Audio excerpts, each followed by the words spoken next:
Hi guys! So in this video, I'm going to share with you kung unsa nga akong gibuhat sa ako ang IELTS class.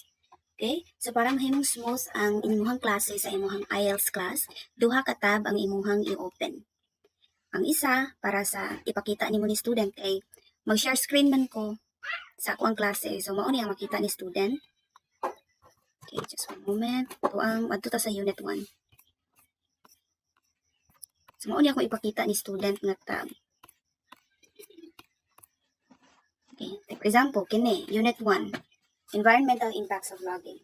So, while na-discuss ko ni students sa first activity, like match the definition with the words, or match the words with the definition. So, while nag-answer si student ani, na ko answer key. Okay? Then he. So, ang answer key is nasa last part sa book. So, nga nila guys. And then, right after the words and definitions, reading. Babasahon ako si student and check na ko yung pronunciation. And then, after ani is, I will let the student answer the following questions. And, naa na siya i-answer kita na. Even sa speaking activity, writing activity, listening activity, naa na siya i-answers tanan, provided na. So, wala kay angay i-prepare. Ang imuha is, kanila i-prepare nimo ang imuhang tab nga mahimo siyang organize para mahimong smooth ang imuhang klase. Okay, so that's it. Very easy. And this book is very nice, guys. Kaya it covers vocabulary, reading.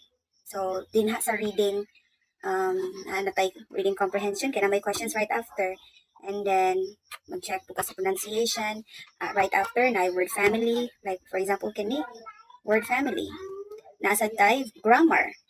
So, then we are going to introduce 3 prefixes. And then, nasa tayo speaking, wherein makahimo mo conversation, maghimo mo, naamoy talks ba? Something related to the reading that you have had. Okay? So, proceed mo sa next. So, bird migration. So, still, naagi po yung answer key.